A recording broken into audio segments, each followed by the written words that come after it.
Welcome to the Multicultural Mindset broadcast. Your host is Dr. Laverne Haynes Collins, a licensed professional counselor, award-winning trainer, and keynote speaker. Dr. Collins is the author of Overlooked: Counselor Insights for the Unspoken Issues in Black American Life. Dr. Collins has also been a featured monthly columnist in the American Counseling Association's Counseling Today magazine with her Honoring Diversity column. Now, here's Dr. Collins. Hello, I am Laverne Collins, and welcome back to the Multicultural Mindset. And today we are entering into what I want us to see as sacred space, a sacred space of remembrance and resilience and truth. Throughout history, there have been many massacres. We're going to talk today about one specific massacre, racial massacre in 1915 that devastated an entire community. Now, we typically hear about the massacres in Tulsa with Black Wall Street and Rosewood because those events get a lot of attention in historical narrative and in media and even in dramatic portrayals, movies and documentaries and such. But this 1915 massacre is one of many that get less attention, one of the lesser told stories. What followed in this case wasn't just the loss of lives and land, it was the planting of trauma that would echo through generations. Black and brown communities across the country have carried the unseen scars of racial violence and oppression and erasure, often without the language or the safe spaces to fully name the pain. And my guest today is Shar Goolsbee. Shar holds a master's in clinical mental health counseling. She is a national certified counselor. She is a licensed professional counseling candidate in Colorado. She is a licensed associate professional counselor in Georgia. She is a licensed physical therapist assistant and working currently at a private practice with a focus on all things trauma, complex trauma. But not only that, she has expertise in this, yes, at a professional level. But Shar is a descendant of a descendant of survivors of that 1915 massacre that we're going to be talking about today. And their story reminds us that intergenerational trauma is not only a psychological concept, it's a lived experience that's passed through families in silence, in fear, sometimes even in strength. So, together today, we're going to explore how these legacies show up in families of color and what it means to carry both the grief and the resilience of those who come before us.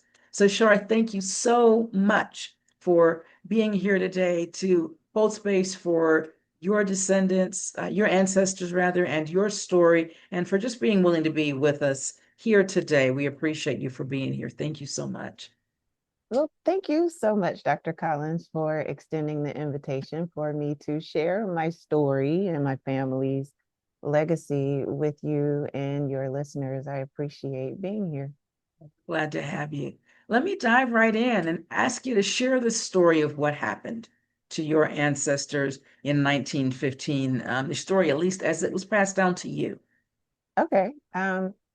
It takes place 1915, Early County, Georgia, which is tucked way down south. It touches Florida and Alabama, in the city of Blakely. It involves my great uncle, my grandfather, and my great grandfather. My great uncle Ulysses had a conflict with a overseer. His name was Henry Villipede. Mr. Villipede felt that my nephew was in his way in the road, and so he struck him across the face with a whip. After this happened, my great grandfather, who was a pillar of the community, went and spoke to other townspeople within the community to see how should I handle this situation. And so he was encouraged to just go and have a conversation with Mr. Villapede. And upon doing so, he took my grandfather and my great uncle with him to call and try to speak to Mr. Villapede. When Mr. Villapede came out of his house, he came out shooting, and his shot missed. This was during a time when everyone carried weapons and rifles and hunted and such. And so, as a means of self defense, my great grandfather shot back. And in the way I heard the story, I didn't get this information, the detail of the story, until last year, really, full detail. In college, I did an assignment in which we had to do some genealogical research, and I found some articles, but in the articles, it just stated that my great grandfather started a race riot. There was no story about how all of it happened. And so He during this, started the race riot. that How he many, started the riot. yeah, what a distortion of truth right there. If you know anything about history in the United States, you know that in 1915, that would have been so far from the truth. Yes, A yes, race riot for no reason. yes. And yeah, but keep going. First Um, distortion was in the news reports yeah, even then. Yeah. yeah. And within the story, I don't there were quite a few deaths of Black individuals in this town who had nothing to do with the conflict. And eventually, my great grandfather was one of those who was killed. My grandfather and his brother, my grandfather is Mike, his brother Ulysses, my great grandfather Grandison. Eventually, Mike and Ulysses were placed in jail and charged for murder simply because they were present during the shooting when Mr. Villapede was killed.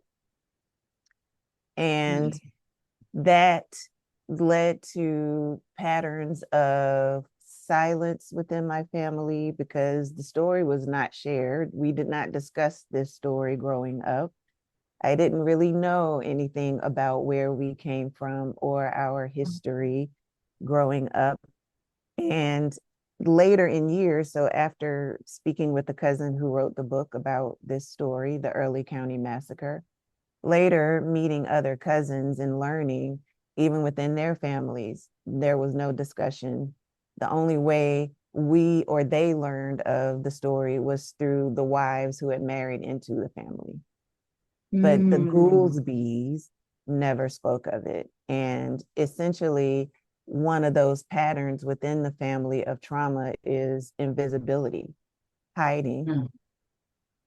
for years. Hiding. Mm-hmm. Yeah, that makes sense. It would have been important to lay low for survival on the heels of an event like that. And you're saying that you still see patterns of laying low and being silent, um, staying under the radar, even Yes, today in your family. That's one of the family's survival patterns. yes, yes. Interesting. Um, Such a tragic situation. Now, you said that you first heard of the story through some cousins. So when I was a kid, and when I was a kid, I remember asking, my dad knew we were from Blakely, but he didn't really know much of the story. He was one of the youngest kids that Mike had.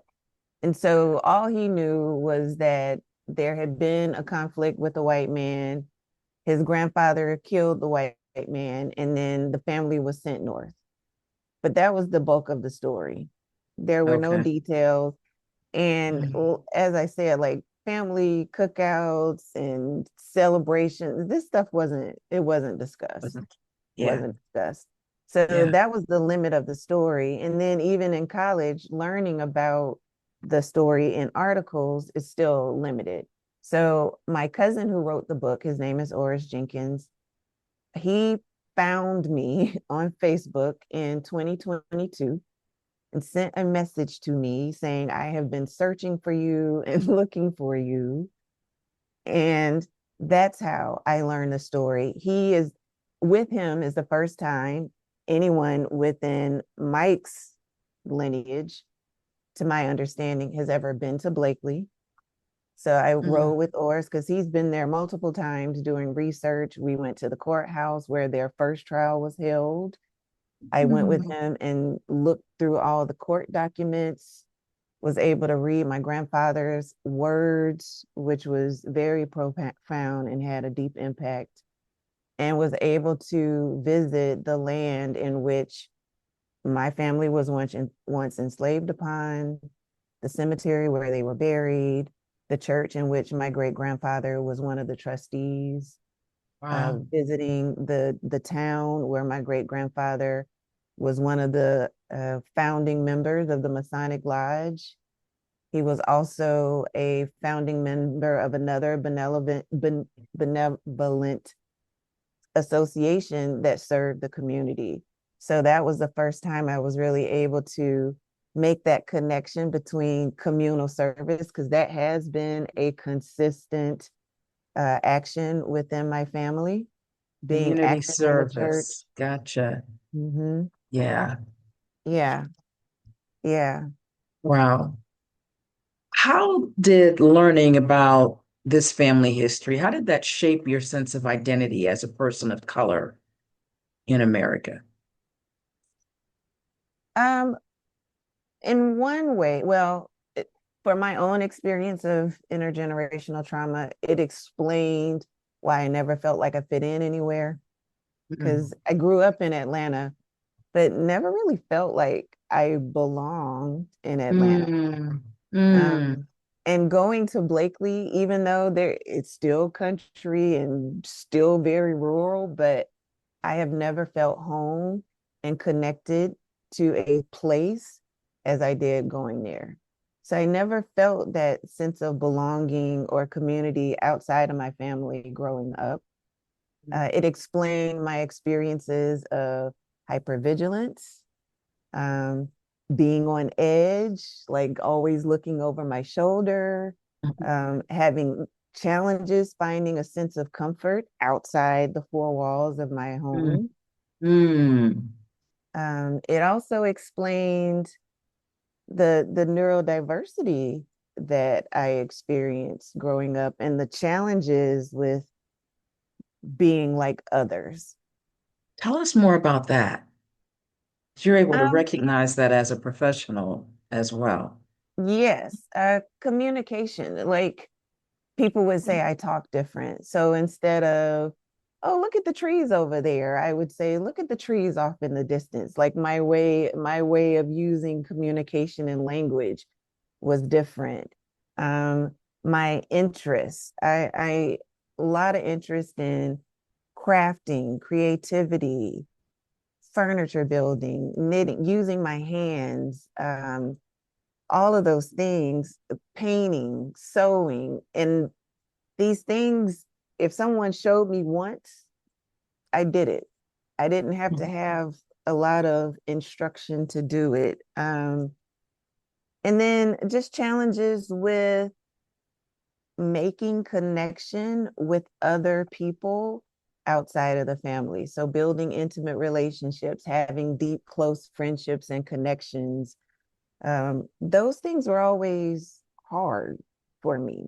It was just Mhm. always like a big hole in the picture, Mm, and I mm. could never figure it out. Something felt off, but I could never say or put my finger on what it was.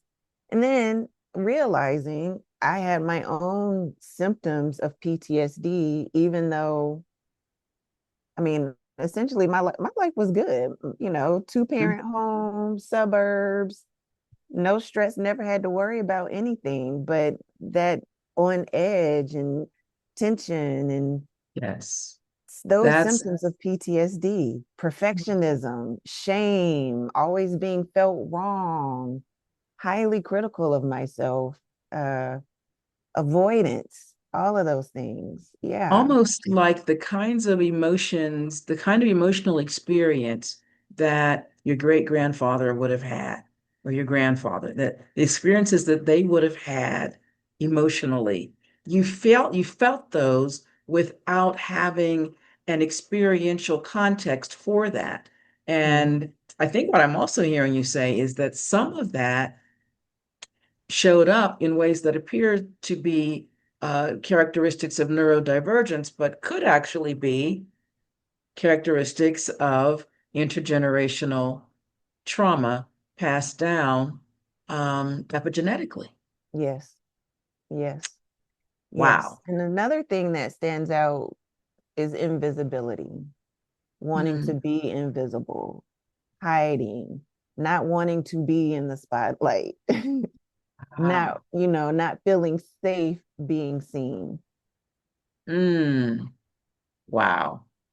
And that's been your story. And you didn't know why you had that proclivity, that tendency to just not want to be in the spotlight, just wanting to stay out of the way, Out of the out of way and harm's under the way, radar. under the radar. Exactly. Um, do you think that others in your family have carried this pain, this resilience, and even some of these coping mechanisms? Or do they have other ways, perhaps, of holding truth even without, did they have other ways of holding these truths without knowledge and awareness? So, one of the symptoms of generational trauma is addiction and neurodiversity. Um, and even, I believe, so chronic stress, chronic trauma. So, some autoimmune conditions, health challenges. And so, absolutely, there are members of my family who have struggled with addiction. There are members of my family who are perfectionists. And there are members of my family, no boundaries, can't say no, will self sacrifice to their own detriment, continuing to serve, which falls into that lack of boundaries, inability to say no, feeling like I always have to be on and I always have to do and I always have to take care of others without caring for myself. And within my dad's immediate line, so his father, Mike, had an early death, massive stroke at the age of 41, which is quite Mm, young. mm, And my dad is one of six kids. There are two remaining, him and a sister. The other four all passed of some form of cancer, which can be a symptom of chronic stress yes, and suppressed yes, immunity. yes, yes, yes. Wow. And, when we see in Black communities, we see certain, um, what, what we're taught are pre-genetic dispositions, but sometimes there aren't per se genetic predispositions that are just random. They are the mutations that come from extended exposure to trauma. And that gets passed down in terms of hypertension and insulin resistance and heart disease, because as you said, it's a result of the chronic stress, the chronic trauma experiences.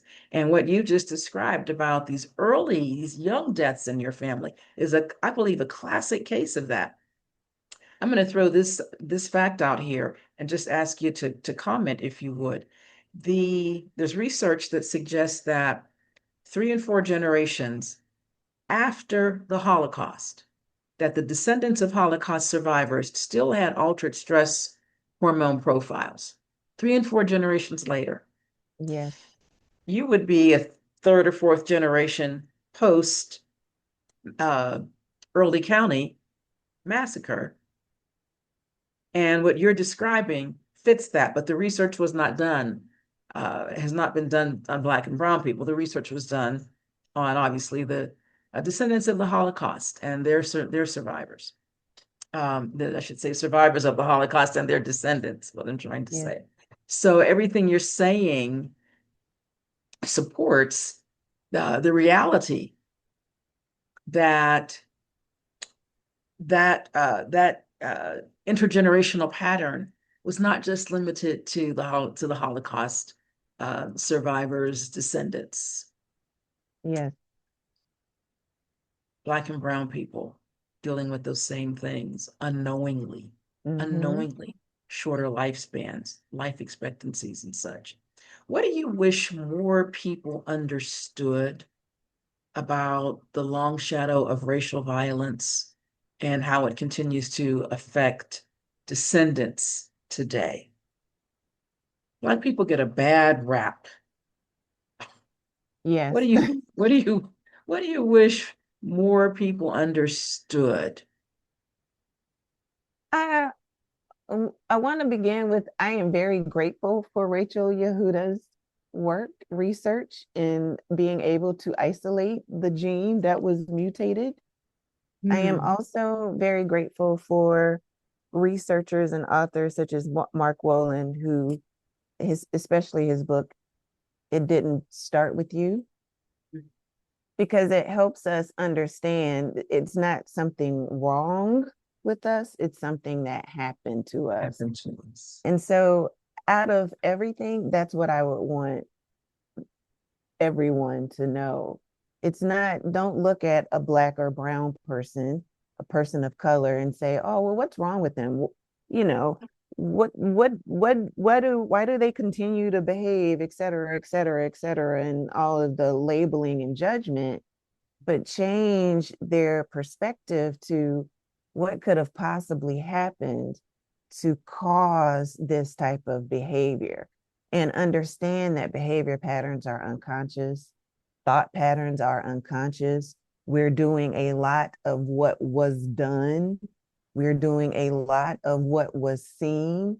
We're doing a lot of coping in the way that we saw people cope without even consciously knowing what had happened, taking my family into account. I had no idea there, and I am just lucky enough to know what happened to my family, but my family isn't the only one that experienced this.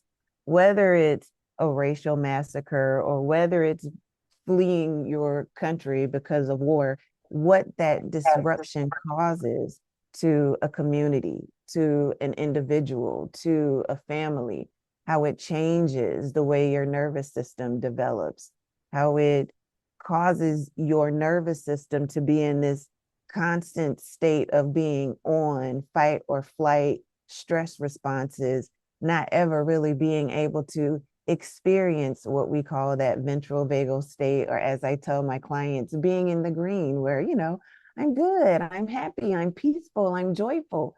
So many people have very limited or not at all experiences of that happy state. It's constantly survival, going from crisis to crisis to crisis. So that's what I would want people to know. I would want people to understand, if you see someone who looks like they're having a hard time, it's because of what happened, not because of choices, conscious choices that they're making to be in that state.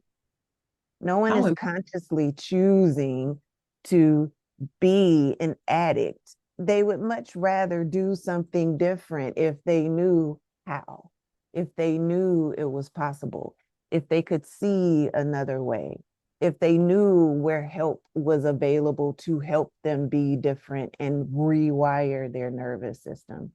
So that's what I would want the I world. love that. I love that because I hear a couple important themes. I hear, and I'm thinking about counselors specifically, that we must understand the traumatized body and the traumatized brain, and we must be prepared to deliver trauma-informed care because everything you've just said, those are characteristics of trauma and trauma survival and the trauma informed care component that you speak about, which is not what's wrong with them, what happened to them, what have they experienced, and that in itself would go a long way in reversing deficit narratives, because deficit narratives point to people and say, well, they just don't have the skills. They're not self-reflective. Maybe they're not self-reflective, but that's because that's not the part of the brain that they use for survival. The part of the brain that they use for survival has to do with fight or flight. That's the part of the brain they live in.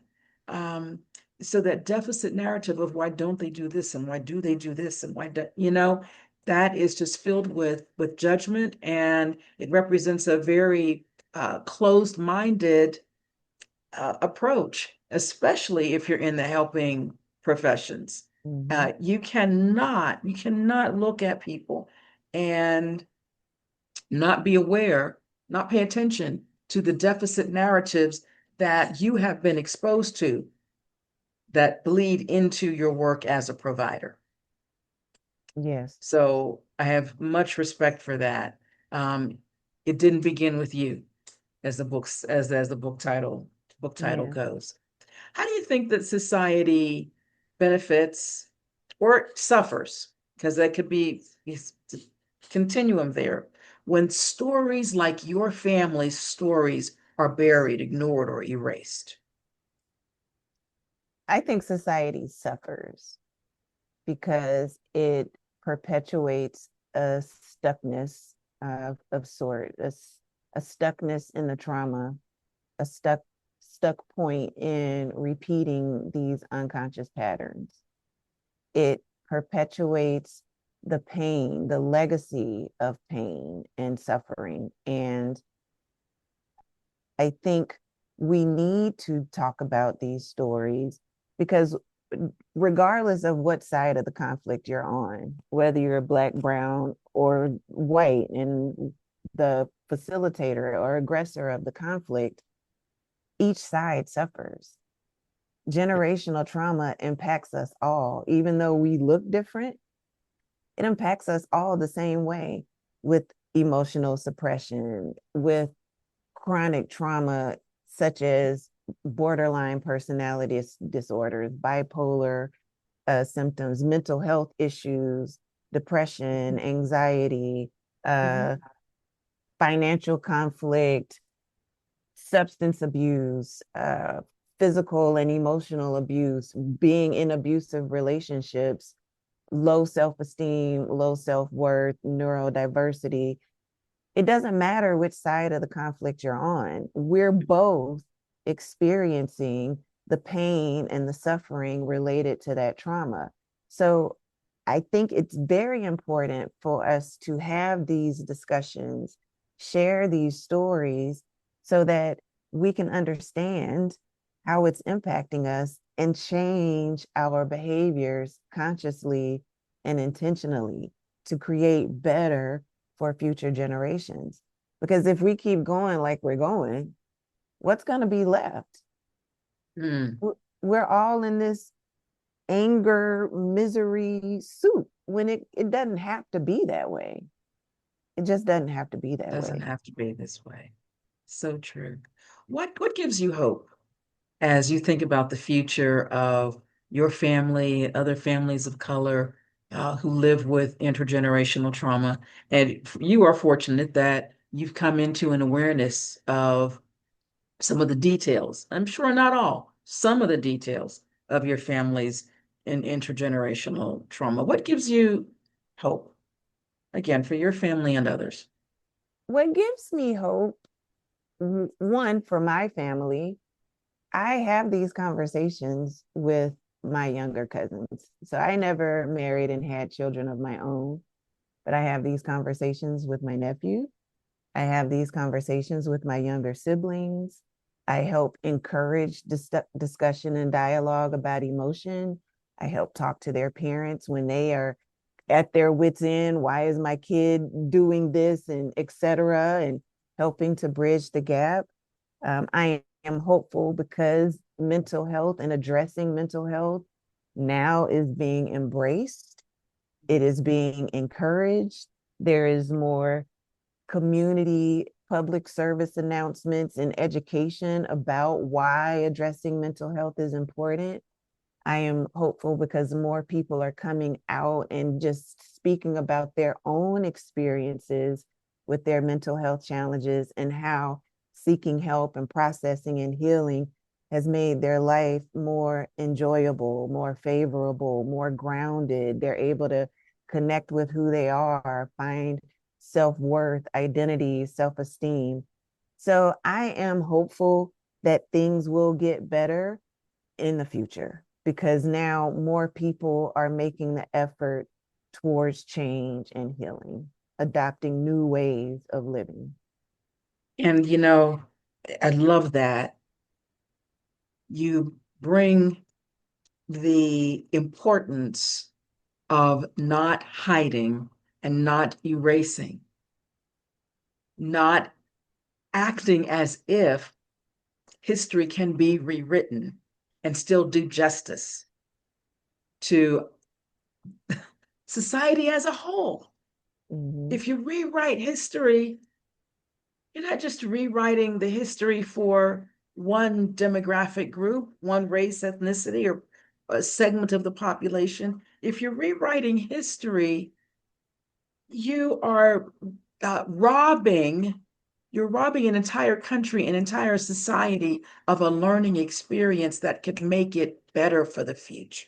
Mm-hmm. So when you say you're talking to people, I think, your family, oh, that means so much to me because that's what will help us uh, make changes that represent growth and improvement. How can we change or even heal what we don't acknowledge? One of my favorite sayings, you've heard me say this before, is that strength without healing is just survival. And we can't heal from what we don't acknowledge and confront. Our nation has a lot of healing to do, a Absolutely. lot of healing, a lot of healing. And unfortunately, there's a move of front to go backwards in our healing process rather than go forward in our healing Mm-hmm. process. Um, and not to make this about my book or my story, but I just published the second edition of a book I wrote over 20 years ago, The Fruit of Your Pain. And what that speaks to is the fact that even our pain can bring forth good fruit, good outcomes, good results in terms of change and growth and character development and healing and all kinds of things, personally and interpersonally. But if we deny that the pain ever existed, there can be no good fruit from it. There can be Mm-mm. no healing from it. So in your opinion, sure, I was in with this last question. How can people who are listening, some may be behavioral health and mental health care service providers, others may be members of communities at large or in any discipline, any profession, any race, demographic. How can listeners overall honor and support descendants like you, not only in remembering the past, but in building a more just future? And I would dare even say a future where you and your family feel safe and don't have to feel like hiding is still your best or your safest place. I would say encourage, especially for those working in this mental health field, encourage conversation and communication and exploration in their clients. Look at their clients and consider, even if they're not Black or brown, consider, well, what if they're a descendant of someone who was a part of World War II for some capacity? European descendant who was forced to be stoic and emotionally suppressed. How do you think that impacts the nurturing and the attunement that children receive? How was their parent or caregiver able or unable to pour into them and teach them how to regulate, teach them love, teach them self-attunement, self-regulation. That is one of the biggest things that I see within the clients that I treat, that lack of self-attunement. So encourage exploration. And I encourage counselors to just consider, what could this person's life and familial history and legacy be? And how could that have presented the issues that I am seeing this client deal with on a day-to-day basis? How can I help this client get to the root, as you present in your trauma tree, of healing that trauma so that they can tap into their greatness, come out of hiding, no longer avoid and be silent, but embrace who they are and live a full life of being who they were meant to be. Who they were meant to be. That is a powerful way to wrap up our discussion. I totally concur, and I thank you for your wisdom and for your insight. You have so much to offer because you have both the professional understanding and the personal experience being in a family whose history was so painful and yet so hidden. At a conscious level, hidden cognitively at a conscious level, and yet expressed in unconscious patterns and unconscious ways. So very powerful. And I thank you for sharing your story. As we close today's conversation, I hope that everyone who has listened has felt the weight and the wisdom of what Shar has shared. Intergenerational trauma is not a theory. It's a lived reality, and it is carried in families. It's whispered in silence. It's written in the choices that we make about safety and about relationships and about trust and about belonging. But alongside the trauma, there's also resilience. Yes. The fact that descendants like Shar's are here, um, are speaking truth, writing books, reclaiming voice. That in itself is a victory. So Yes. to our listeners, I invite you to reflect on the stories in your own family, what's been spoken and what's been left unsaid. Healing begins when we remember, when we honor, when we commit to building a future where no one's story is overlooked.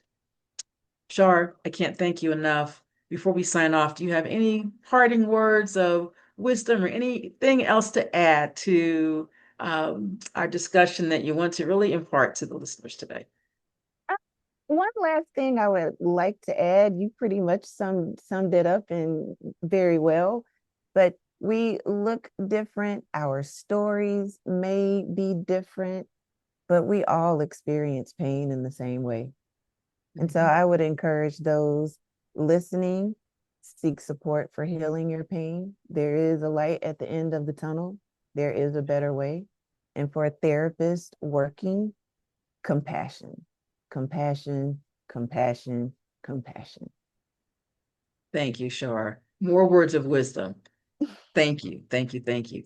And thank you to everyone who has listened in. If you're joining me today for the first time, I encourage you to subscribe, like, love, whatever platform you are consuming this, do whatever that platform allows you to do to say, yeah, I like that. Please feel free to leave a comment, hit the notifications button, bell, whatever you have. We want you to be a part of the Multicultural Mindset family. And until next time, if you're in the helping profession, keep practicing with empathy, cultural humility, and a multicultural mindset. And may all of us always remember to hold space for both the pain and the promise in our shared humanity. Thanks so much. Bye for now.